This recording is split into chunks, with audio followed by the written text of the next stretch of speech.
meeting, all distinguished guests seated here, our visitors from different countries, leading the negotiation team. I have seen a list of various countries in terms of recognition. We have the Embassy of Zimbabwe, we have the Embassy of Azerbaijan, and the ambassador, my good friend, is here. Brazil is here. Representative for Embassy of Morocco, the PS for the Kingdom of Eswatini. We met before with her Minister for Housing. And I have Professor Ruth Kaitumuri, World Bank, and other partners are here. The Arab Republic of Egypt, and our county governments as key partners in this particular meeting. I know that we have representation members of parliament. My former colleague is here.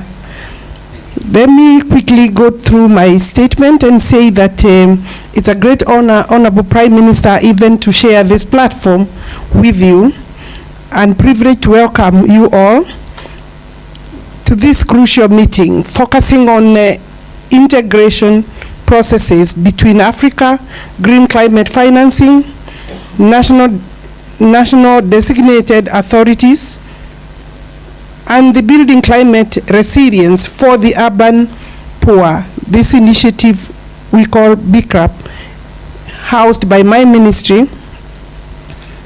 We appreciate the presence of the former Prime Minister in this particular meeting, and our candidate for the Africa Union Commission Chair for honoring and gracing this event. Distinguished participants, your presence here today is a testament to your unwavering commitment to addressing climate change impact in our country, and in our countries, and particularly in the urban areas where I am now engaged, and cities, which is one of the most pressing and emerging challenge for Africa, particularly because of the population growth that we are experiencing in our urban cities. As majority of us in this room may recall, Kenya and Brazil are co-leading the development and operationalization of BCRAP on behalf of the global community, Africa included. Indeed, a prosperous, inclusive, resilient, sustainable Africa in line with Agenda 2063 can only be achieved on the platform of long-term strategy for inclusive, resilient urban development. This included climate proving the new development vision for Africa, urbanization, and assuring that major climate vulnerabilities are adequately addressed in our planning, design, programming, leading to enhanced urban resilience. In this spirit, allow me to acknowledge the presence of all distinguished partners in this hybrid session. We are honored to have you here representing your esteemed organizations who are at the forefront of the global climate financing discourse. Your collective expertise and experience are invaluable as we seek to chart a path towards a resilient future for our urban poor. BCRAP initiative, which was launched by the government of the Republic of Kenya in collaboration with the global and regional partners, is not just a project, it is a call to action, a call to address the critical vulnerabilities faced by the urban poor. And therefore, I want to remind you participants that this initiative is expected to take off completely in all our countries. The initiative seeks to build resilience, enhance adaptive capacities, and ensure that these communities can thrive despite the challenging the challenges that we are facing due to climate change. Honorable guests, BCLAP initiative is deeply rooted in the outcomes of 2019 United Nations Climate Action Summit, where global leaders, including our own, committed to addressing climate change with urgency. Since then, we have witnessed an increasing recognition of the need for targeted action and also action and intervention that address the specific vulnerabilities that we are talking about. The African Union, and I have referred to our candidate there, during the 37th ordinary session in February 2024, further acknowledged the pivotal role of the African green climate financing. And therefore, we're seated here looking for funding, negotiating, noting what the Special Envoy has said, 1% to Africa in terms of drawing funding for climate financing is a joke. It is not, we cannot talk about adequacy, we cannot talk about inadequacy, it's more or less not there. 1% out of 100. I think we have everybody who we need in this room to deal with those figures, and it is urgent, so we need to deliberate with a serious focus to have that parameter changed as quickly as possible. And as we go to COP28, of course, it is expected that we will be able to plan together and agree on how to deal with some of those challenges. And therefore, as we gather here today, it is crucial to focus on the expected outcomes of BCLAP itself. Improving, and the objectives are that we want to improve the living conditions of the urban poor. We also want to have increased access to climate financing, and we want enhanced capacity for local governments. And finally, we want stronger regional and global partnerships built by us. Excellencies, why is this initiative so critical? The answer lies in the stark reality that climate change is already having devastating effects. Moreover, Africa contributes less than 4% of the global greenhouse gas emissions, yet it bears the brunt of climate change impact. This disparity underscores the need for greater support. BCLAP, therefore, is a direct response to these challenges. Honorable guests, the success of BCLAP in our countries, in Africa, as an initiative, hinges on strong partnerships and collaboration.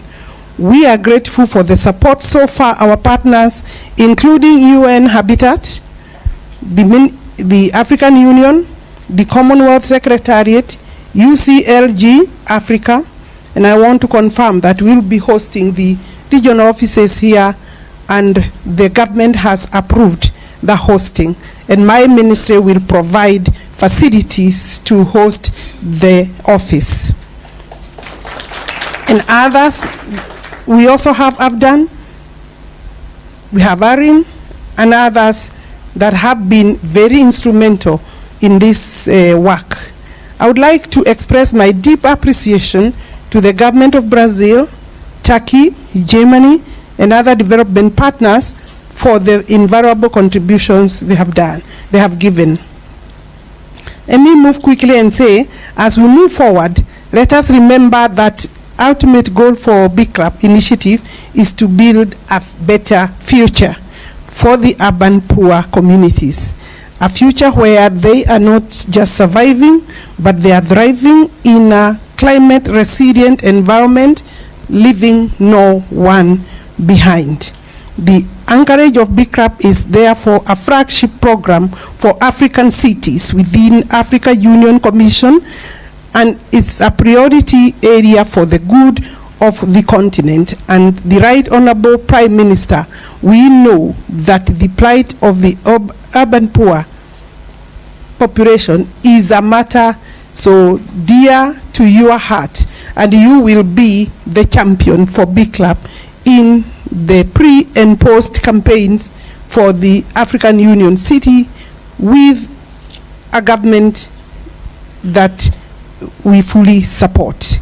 As I conclude, we are looking forward to receiving all the no objection for the pilot countries to facilitate immediate submission of the BICLAP readiness project to the green climate financing for approval and execution. We are talking about implementation, and we do not have time to deliberate in terms of not making it clear that our action plans are known. We have already had several resolutions.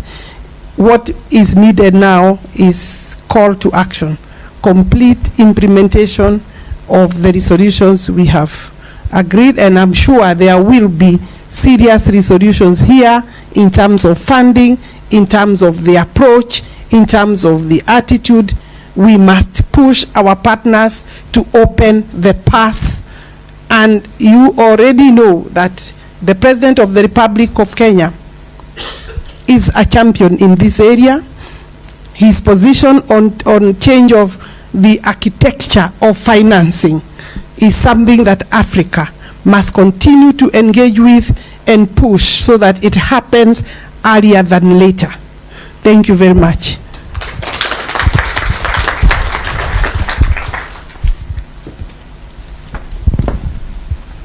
Thank you very much, Honorable Cabinet Secretary.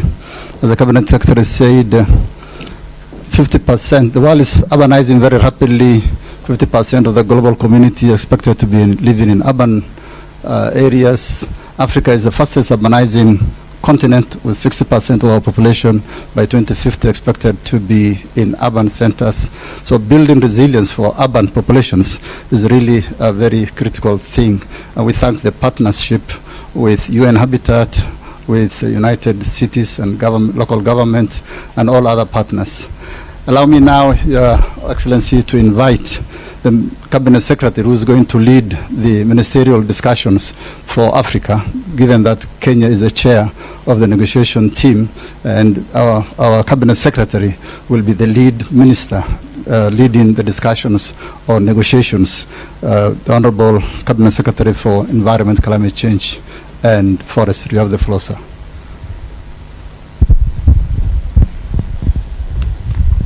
The Right Honorable Raila Odinga, former Prime Minister of the Republic of Kenya, my colleague Honorable John Mbadi from the National Treasury, Duale Wahome, our Minister for Plans, Public Works, Housing and Urban Development, the Ambassador of Azerbaijan will be our host. His government will host us in COP29. Distinguished guest partners, ladies and gentlemen, good morning.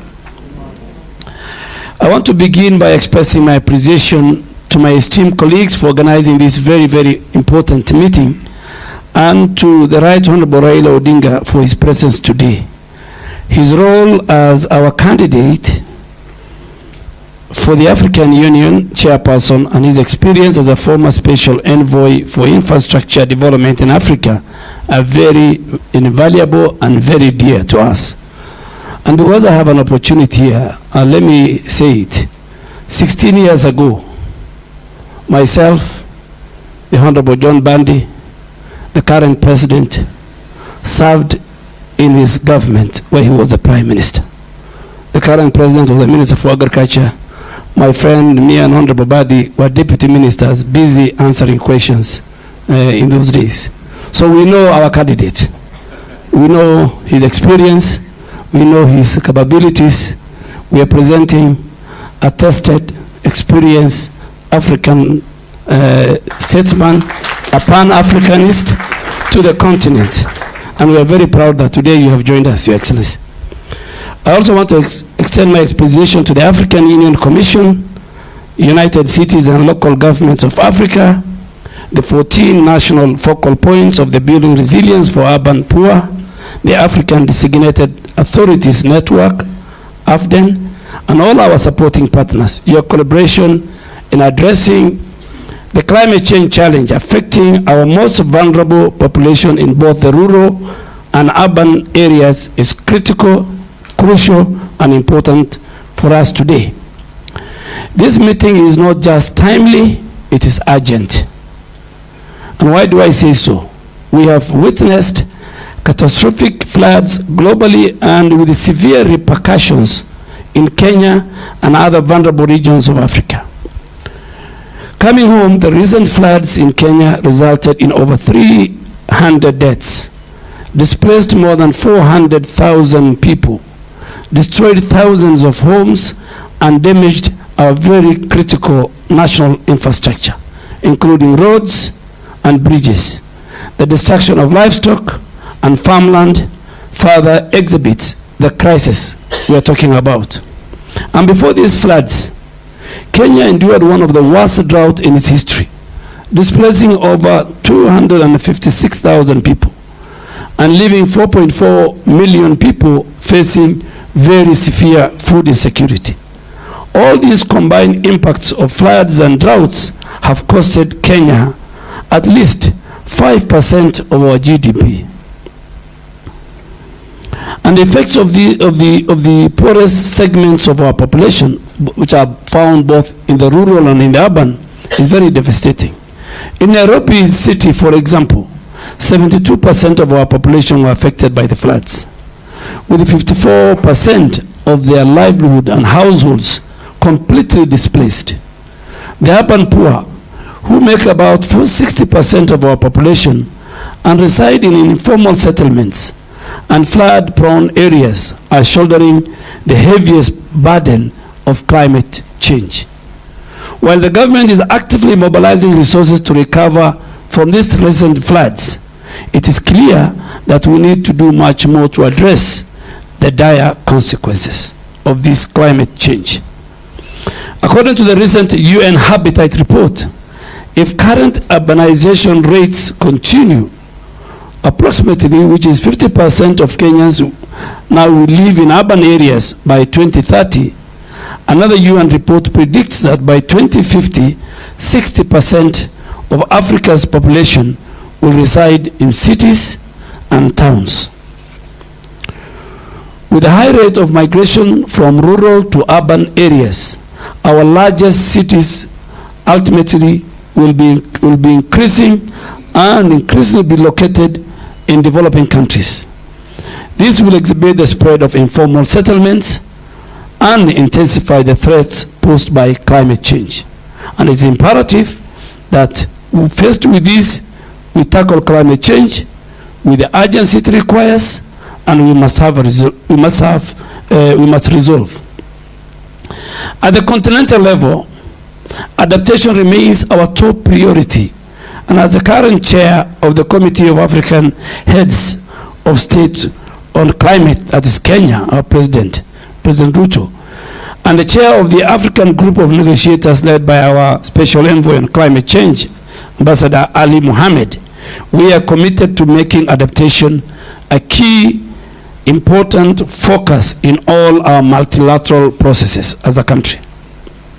To confront climate change challenges, Kenya hosted the first ever Africa Climate Summit and adopted the Nairobi Declaration, which will guide our continent climate action.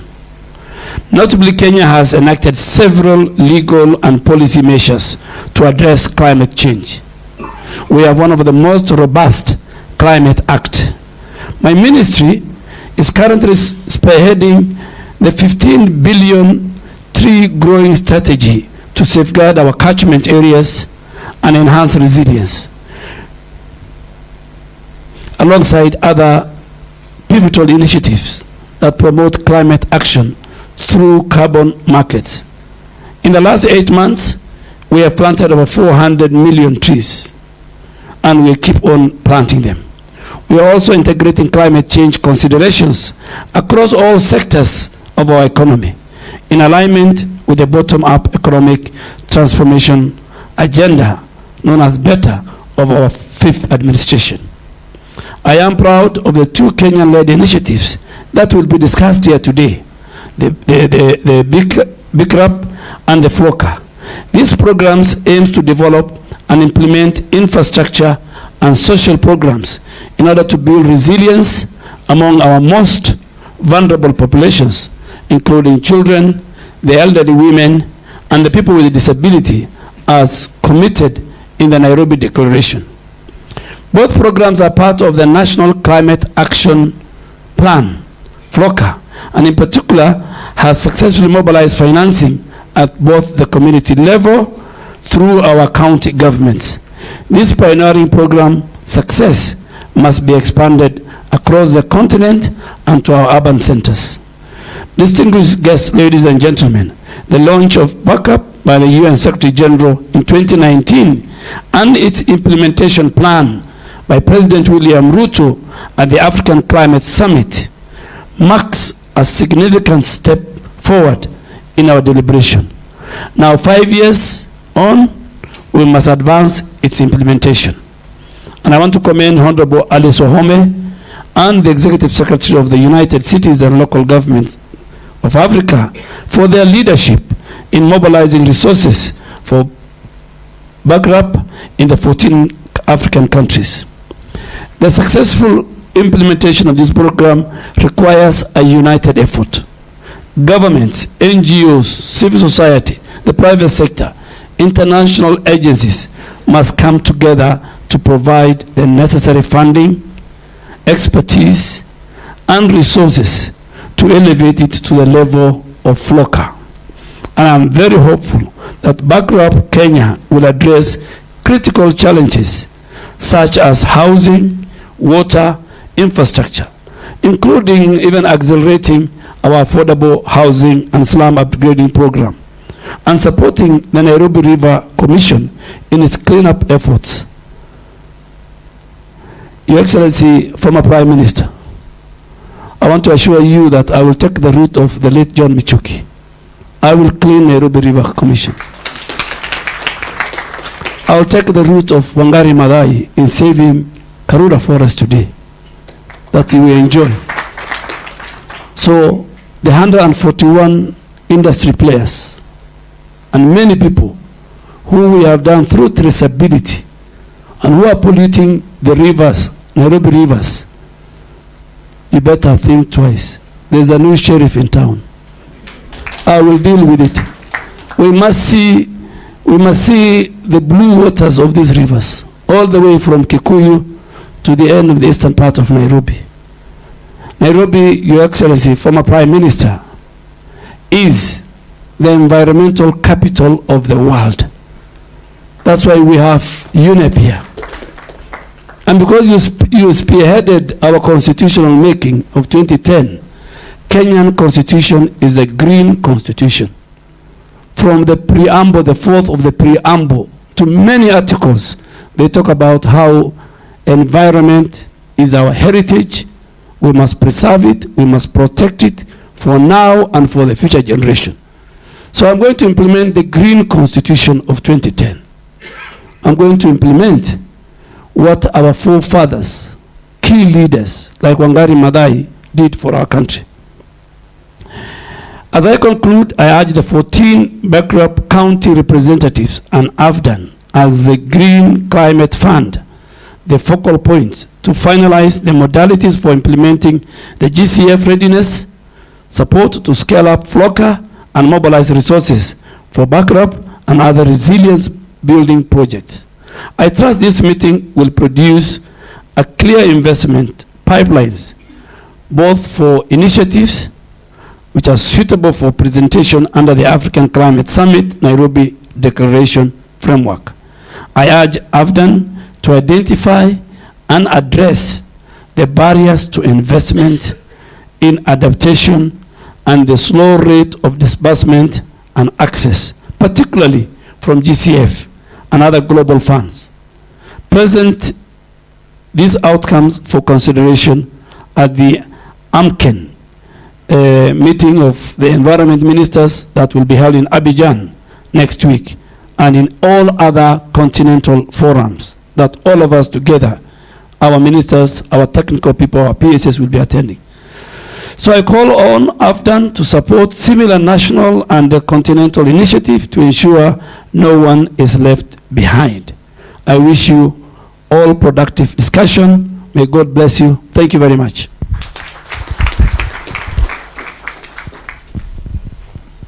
Thank you very much, Honorable Cabinet Secretary. As you observed, adaptation is priority for the continent. And as you noted, Kenya spends 5% of our GDP. In fact, UNECA, UN Economic Commission for Africa, figures indicate Africa spends 5 to 9% of our GDP to address adaptation issues, relocating our budget from development to responding to impacts of climate change. Allow me now to invite His Excellency the Cabinet Secretary for National Treasury and Economic Planning. As we all know, and as I said earlier, climate finance will be a pivotal issue, a central issue in COP29. His Excellency President William Ruto is the leader of international financial reform agenda, and debt issue is a big discussion at COP29 and the UN General Assembly, and nobody is better to lead us in that discussion than our Minister, our Cabinet Secretary for National Treasury. You have the floor, Your Excellency. And may I also ask you to invite His Excellency, the Right Honorable Prime Minister. Thank you. Thank you, Ali. Good morning. I have a problem with my voice, but I hope today it will cooperate.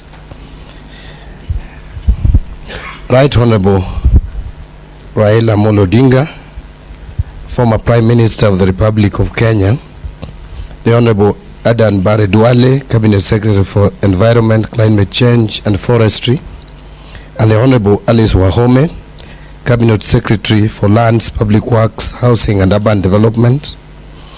I'm told Professor Ibrahim, who is the Assistant Minister, Technical Affairs, Ministry of Housing, Utilities and Urban Communities of the Arab Republic of Egypt, has also joined us virtually.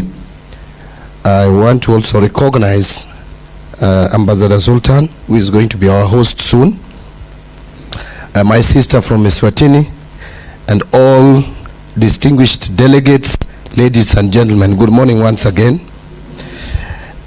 Let me start by saying that I'm happy to be part of this important event where the continent of Africa has joined hands to address a global challenge which we are all aware of, the climate change, which is directly impacting on our lives and more pronounced among the poor, women and children. I wish to take also this opportunity to welcome you all to Nairobi for this important event. Thank you for honoring our invitation. We are gathered here today because of the significant role that the collaborations and partnerships in our countries play in accelerating climate financing needed to deliver on the goals of the Paris Agreement and to drive sustainable, inclusive, and resilient development and growth. As we are all aware, climate change continues to present a major threat to the long-term growth and prosperity, with adverse impacts on the fiscal sustainability and economic well-being, especially for developing countries like ours in Africa with limited financial resources.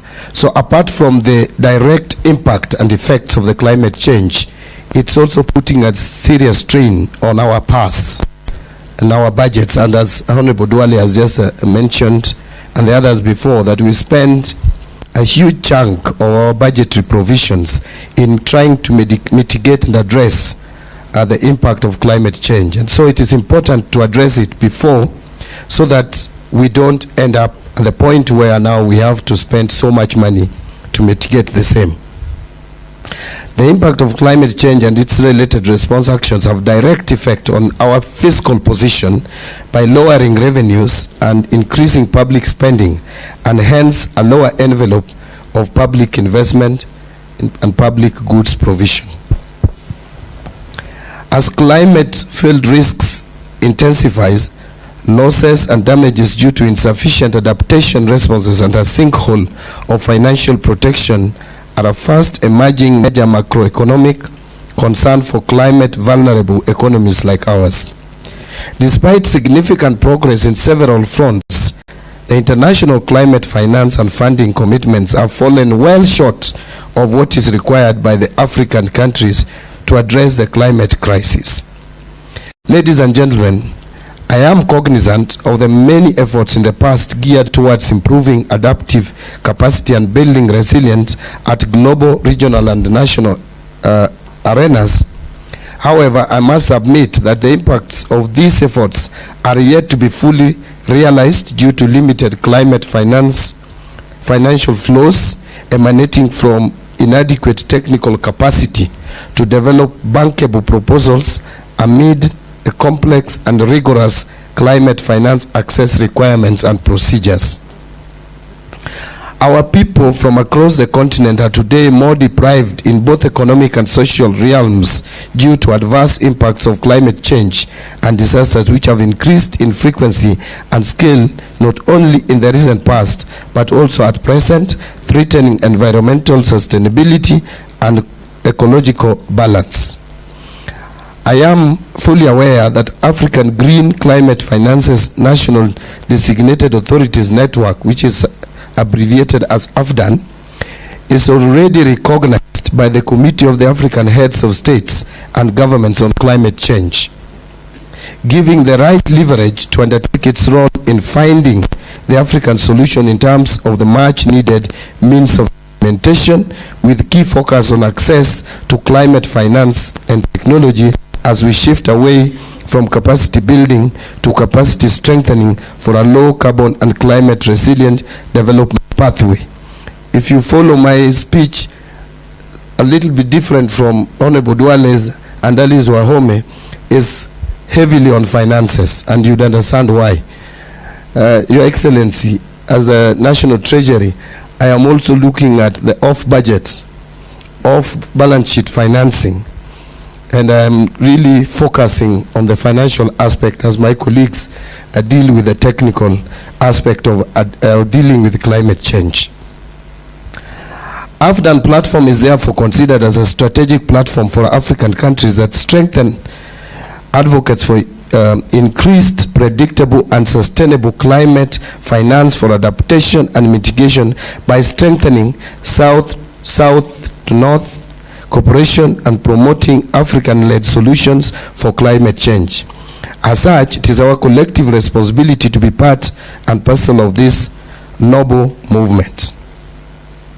AFDAN is intended to address financing challenges by promoting African countries to accelerate the political will and regulatory efforts that will allow them to mobilize climate and green finance at scale, promoting cross-country learning and creating a tangible commitment for green growth. I am confident that AFDAN will enable continent to build consensus, articulate priorities, and share learning and best practices on climate finance solutions developed in unique African contexts. It is an African solution to African challenges. I don't want to call it African problems, African challenges. As I have already flagged out, addressing the adaptation and resilient measures at the local level is at the heart of our conversations and policy discussions. Our attention is drawn to two key programs which resonates with the African needs, notably financing locally led climate actions, popularly known as FLOCA, and building climate resilience of urban poor, the BICRAP that Honorable Alice Wahome talked a lot about, at both the rural and urban levels. I'm told we are doing fairly well or averagely well in rural areas, but at the urban level we are doing so poorly as a country and probably as a continent. Kenya has established the FLOCA program that seeks to build climate resilience of communities within the 47 counties of Kenya. Actually, we received funding which we have already disbursed to the counties to implement various activities that are supposed to help in mitigating on climate change. These are the initiatives that we need to implore upon to ensure that Africa is prioritizing locally led solutions to its challenges on climate change. I urge our fellow African countries to benchmark with Kenya on FLOCA and scale it up with even better structures for building climate resilience for their people. The other program on BICRAP provides hope for millions of African urban residents, as the glaring statistics notes that majority of the African countries have about, and as Honorable Duale again said, 60%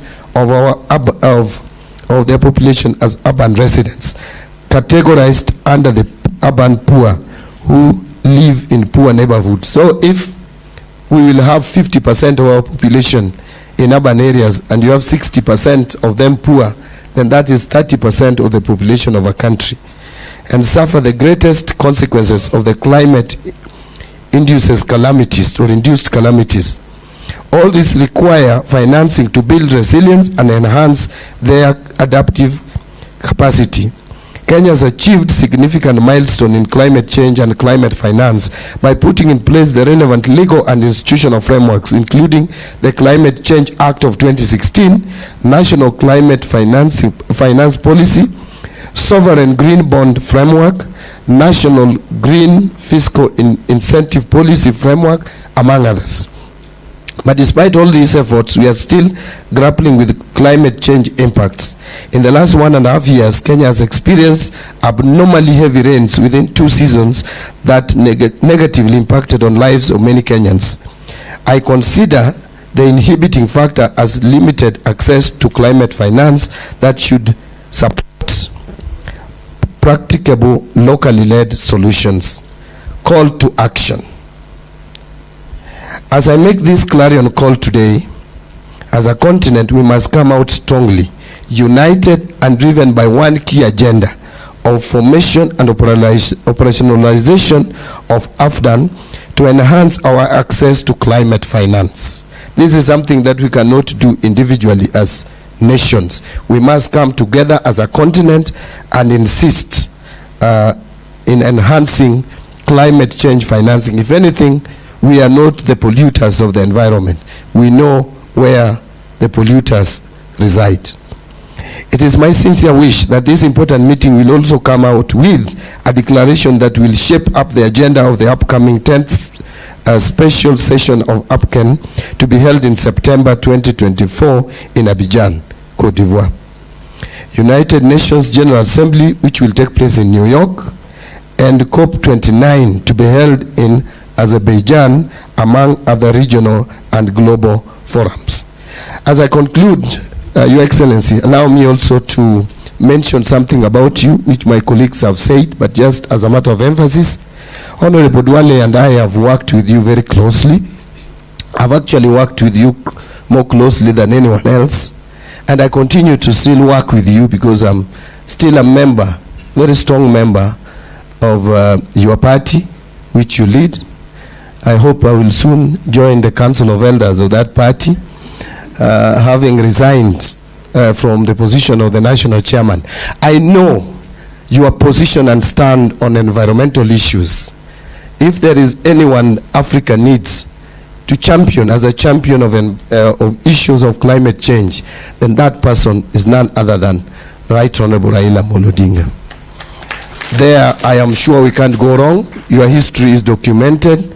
We know how you fought very hard in terms of conservation of even our forests and water catchment areas, Mau forests and other forests across the country.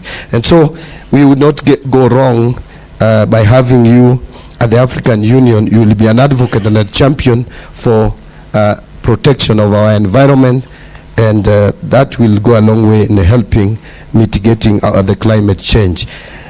Ladies and gentlemen, it is now my pleasure to invite the Right Honorable Raila Odinga. Let's put our hands together and welcome the Right Honorable Raila Odinga to the stage. Thank you, Excellency.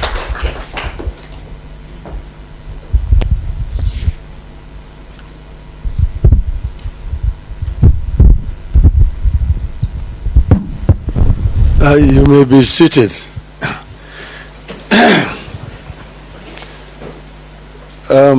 honorable ministers, the special envoy,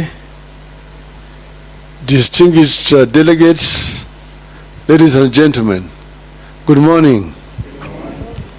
Yes, I want to say that I'm very delighted to have been invited to come here, but I don't know why I was invited. I think it's because, you know, I'm a candidate for the AU chairmanship, and somebody just decided that probably this is a good platform for me to come and share with you people some of my ideas about this issue of climate change. But I'm happy to see an array of delegates who have come from different parts of the continent to our country, Kenya. As you know, they say that this is the cradle of mankind. They're saying that the oldest species of humanoid, the Turkana boy, found here in Kenya. So I just want to say welcome back home.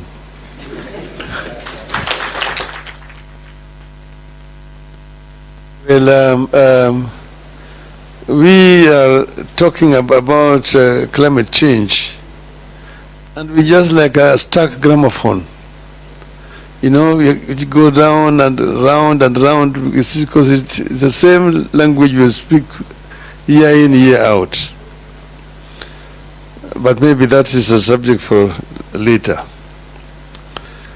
For now, I just want to say that it's my pleasure to be part of this great and noble occasion where Africa sits with partners through the platform of African Green Climate Finances, designated National Authorities Network, to discuss climate change and how to respond through accelerated access to climate change, climate finance. We are here to exchange ideas on a common problem, the view to develop a common approach and a common solution.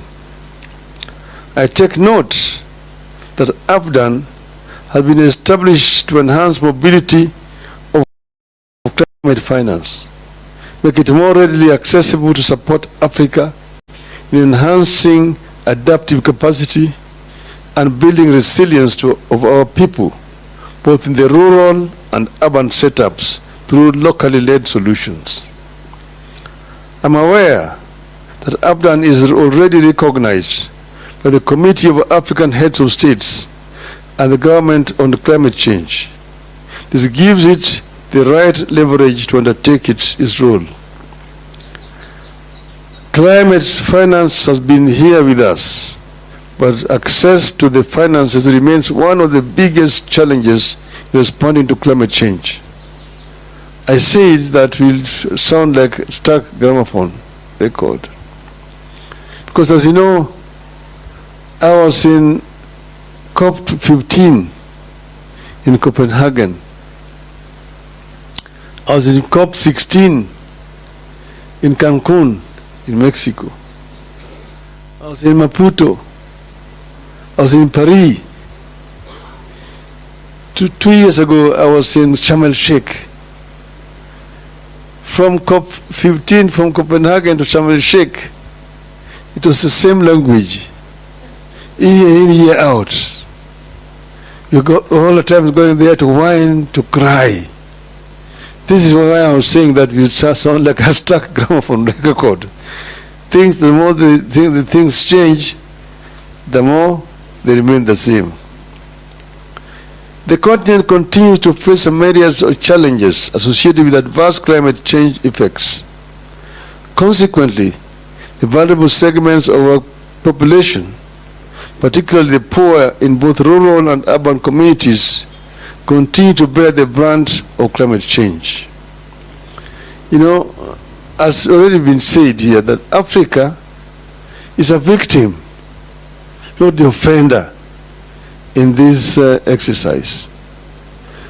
Africa's emissions is negligible compared to what we are going through globally. Yet you can see that today Africa lives between two twin disasters here. Floods and drought. Year in, year out. This year, this country suffered very severe floods. A lot of infrastructure destroyed. Many people displaced. Up to now, people are still suffering from the consequences of just recent floods. Down there, as we were going through floods here, down the south, there was the drought. They are going through a very severe drought in the south. And this happens across all the continent, year in, year out. So we are victims, yet the offenders themselves keep on using language. They come and use nice language, but that's all it is. The resolutions are passed, they just ignore.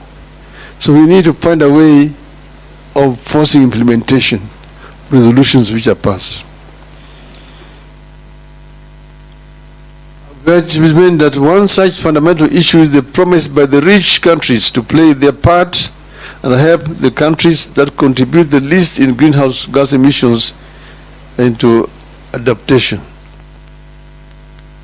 Because of the failure to translate the promises into reality, Africa as a continent still has challenges with access to some of the climate finance sources, such as the Green Climate Fund, Global Environment Facility, Least Developing Countries Fund, Adaptation Fund, Climate Investment Funds, as well as the bilateral and multilateral development partners, which are all well-established avenues for accessing climate finance.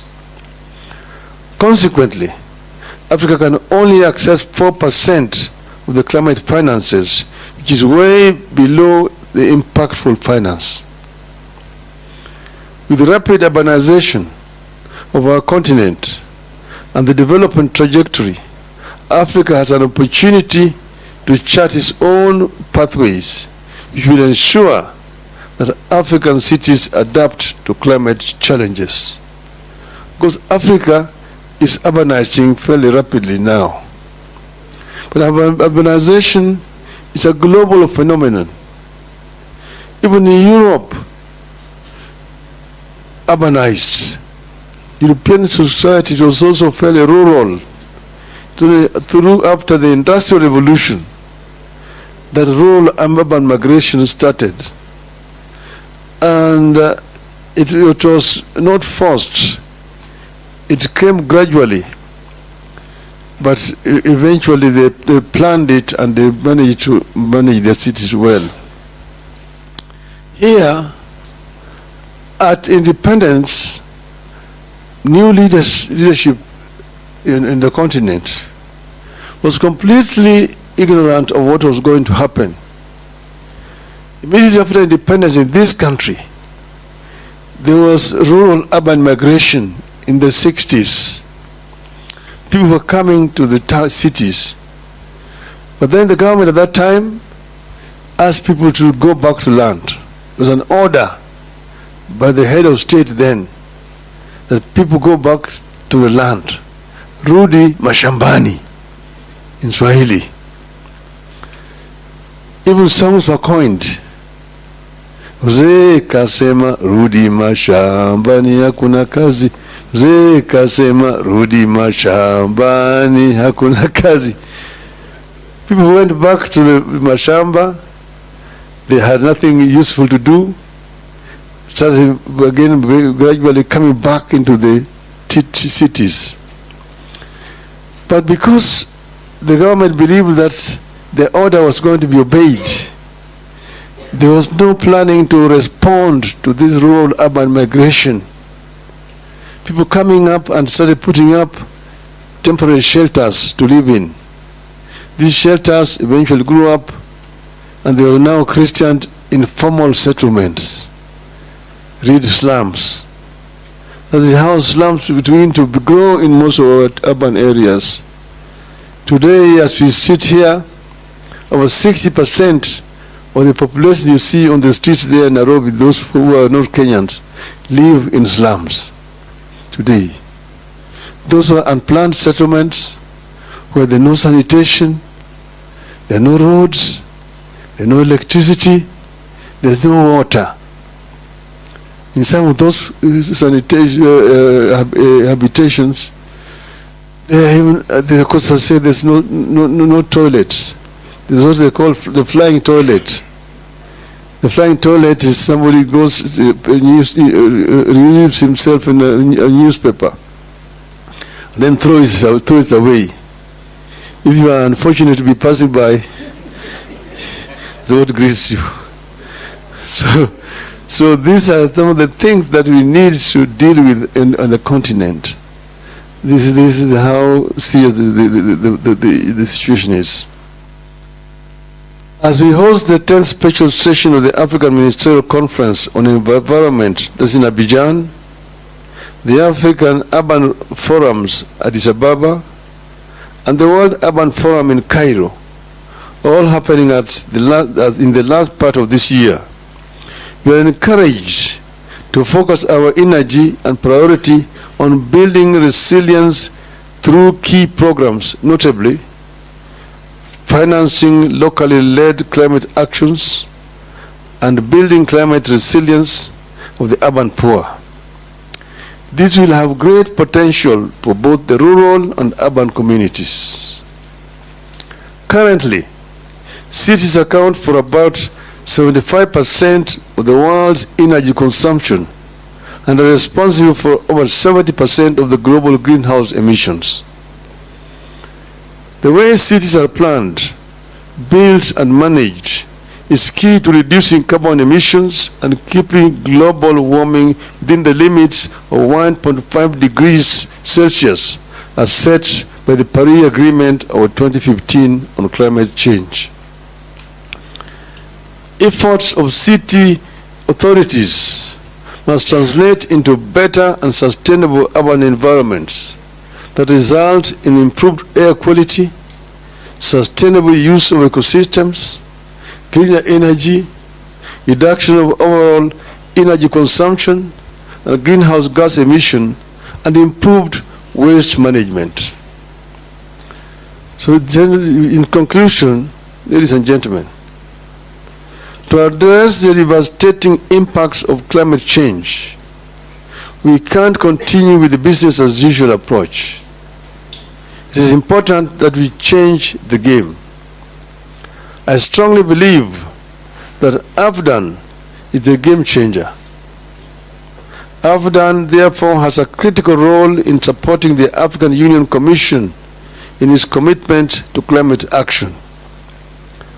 AFDAN is expected to be fully committed to enhancing mobilization of climate finance and enhance its access to all the 55 African countries.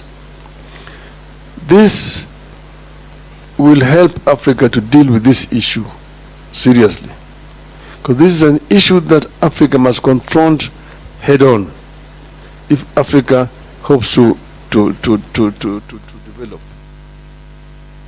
Africa is the richest continent on the planet Earth in as far as raw materials are concerned. Yet it is a paradox that the richest is also the poorest in as far as the living conditions of these people are concerned. This is a paradox that we can actually reverse as a people. Yes, you can, the historical reasons to justify what is there today. But we cannot live in history forever. Other countries were also colonized, for example. But they have marched on. So it's time that Africa took its destiny in its own hands and worked as one unit. If we are going to negotiate for compensation, which is our right, because Africa, for example, has got also one of the biggest carbon sinks in the world, the second largest after Amazon, the Congo forest. So Africa needs to be compensated. But if we go as Kenya, we go as DRC, Nigeria, Guinea, Senegal, Egypt, Algeria, South Africa, then we're not listening to you. They keep on taking you round and round and round. I've told you because I've told you I've been to these international conferences, these COP conferences. The resolutions are being passed. You can talk until your voice is hoarse. But after that, people pack up and go. Heads of state jump or come in on jets, land and quick there to go and make speeches. Making speeches back on the jet and go back. They wait for the next other conference next year. So people who are just going doing those conferences, they move from one conference to another conference. Each year they take 2 months or 3 months camping in those conferences. But nothing concrete comes out of them. You must make sure that something concrete comes out of those conferences. The African Union can be the champion of this. African Union should be able to speak more effectively on behalf of the rest of Africa if the African government give it the power and the mandate to do so. And that's the reason why I've offered myself to run for the position of African Union chairmanship. I hope that I will be able to use that position effectively to represent Africa, to make sure that Africa claims this century. I finished by telling you the story I would tell of an African lion. African lion, there are several African lions. In the soccer, those of you who know soccer, the Cameroonians are called the indomitable lions. The ones of Senegal are called the lions of Teranga. The ones of Morocco are called the Atlas lions. So lion is a very important animal in Africa. See, the king of the jungle. Now the African lion is challenging the Asian tiger. Tell the Asian tiger that you, Asian tiger, you've danced on the world stage alone now for too many decades. The European bear retreated to the poles, North Pole, long time ago. The American panda is also on the retreat. You have been there alone all this time. I myself have been here asleep in the Congo, the jungles of the Congo. But now I'm awake. I have the giant Congo forest, the mighty river Congo, the mighty Nile, the Niger, the Zambezi, the Limpopo, surrounded by peaks, the Kilimanjaro and Kenya to the east, the Atlas Mountains to the west. And here I'm sitting on African gold, African diamonds, African bauxite, African iron ore.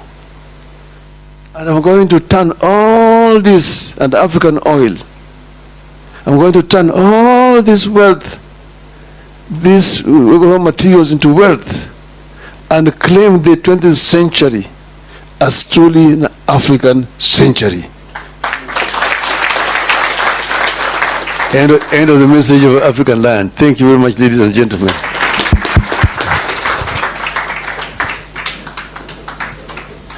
Thank you very much for that captivating speech. Let's give him a round of applause. Thank you. Let's take our seats, please.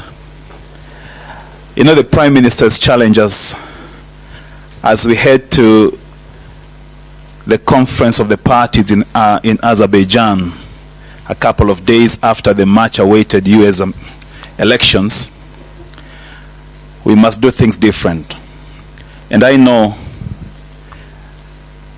the local lion in the world of environment, the CS Agent Duale, is going to fit in the shoes of the man he mentioned in his speech, John Michuki. A short story of John Michuki. He was one of the oldest politicians in Kenya. And when he joined government, every ministry he worked, he left an indelible mark. In the environment ministry, he is the first minister who dared to do what other ministers never did: clean up River Nairobi.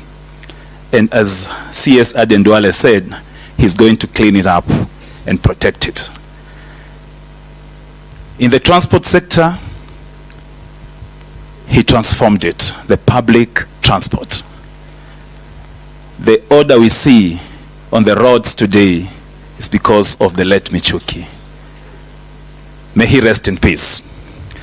I'm going to ask you to acknowledge the speeches in a different way. Just like our Prime Minister said, we have to do things different. First, we have to acknowledge the speech by our CS, Lands, Urban Development, Public Works and Housing. Thank you, Honorable Alice Wahome, for your very incisive speech. A clap for her. Again, the Honorable Duale, for your perspicacious speech on matters of environment and what you're going to do as you lead the delegation to COP29 in Azerbaijan. A clap for him. The Honorable John Mbadi, the newest kid on the block. McHugh is just 2 weeks old in his docket, and he has given us a very trenchant speech. A clap for him. And of course, the Right Honorable Raila Odinga, for his sharp-witted and rapier-like speech. Very incisive and well-informed. A clap for him. Not forgetting Mr. Ali Mohammed, and I think he is our host here for elucidating to us the purpose of this conference. A clap for him. And then for well thought out introductory remarks by Mr. Peter Odinga. Makofi kwake. Ladies and gentlemen, we are going to have a photo session before we break for tea. You know, we are Africans and Africa is our business. And tea is one of our core business again here in Africa. Nairobi is called as it is.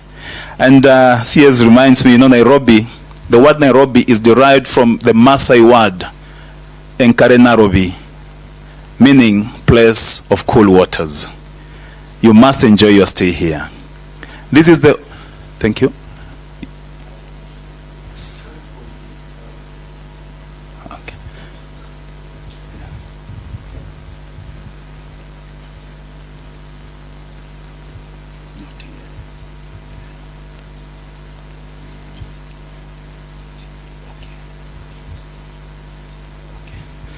CS is reminding me that there will be a session for any other intervention later after tea break. Thank you. I was just saying about Kenya. As you welcome to Kenya, delegates from Nigeria, Morocco, Namibia, Togo, Uganda, Mozambique, Morocco, and every other part of the continent, know that Nairobi is a cool place. Now, I want to welcome you to a photo session, and we're going to do it in the following order. First, we are going to have our cabinet secretaries, the 3 of them, with the Prime Minister in the first photo here.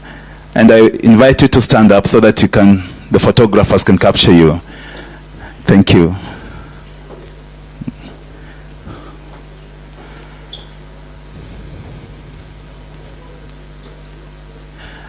And then photographers, be mindful of the video cameraman behind you.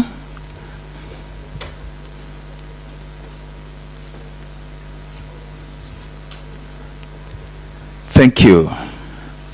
Thank you.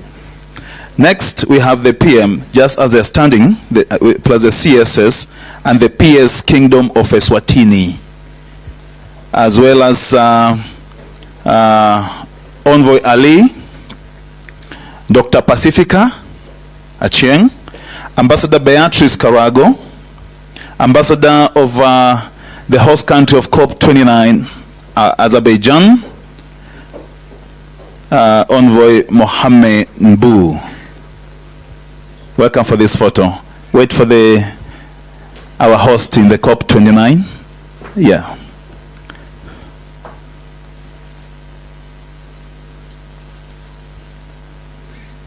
Thank you. Then the third one. Yes, take your seats, please. Just remain standing, Honorable CSS and the PM. We have the PM, CSS, and different country representatives. We have Namibia, we have Nigeria, we have Morocco, we have Uganda.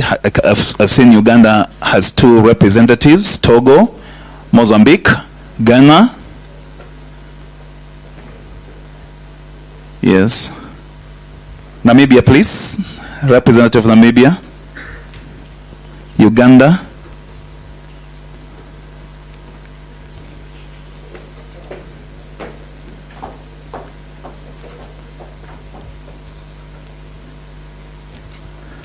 Spread on the other side, please. Thank you.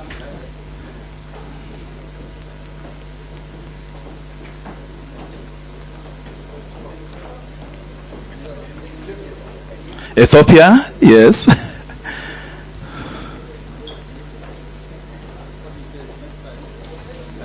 Okay.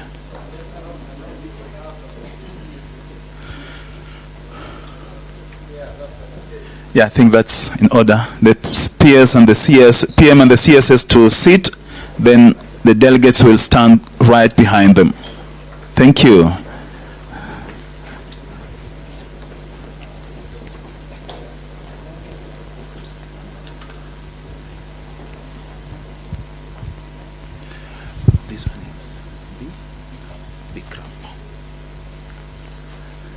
Thank you.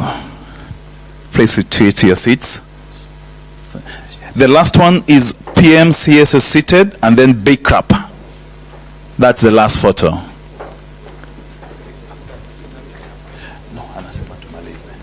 He says we finished.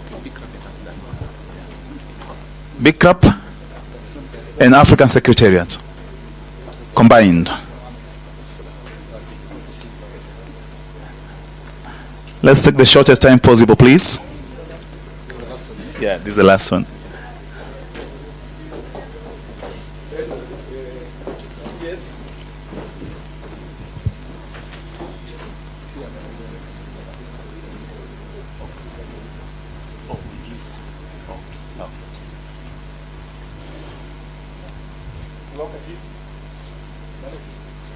Thank you very much.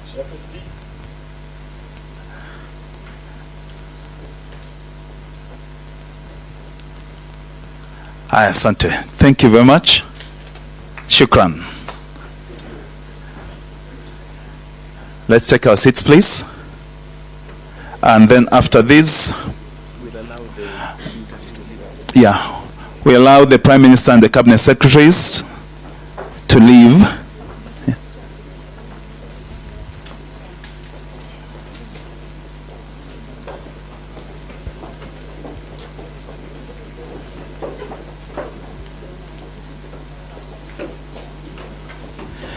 Thank you very much for your time. May God bless you all.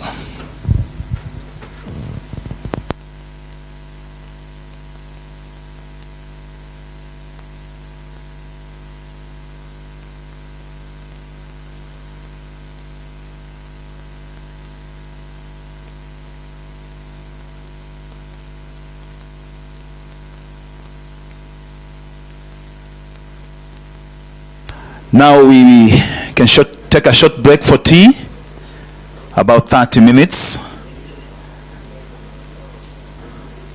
Let's enjoy the Kenyan tea. Thank you.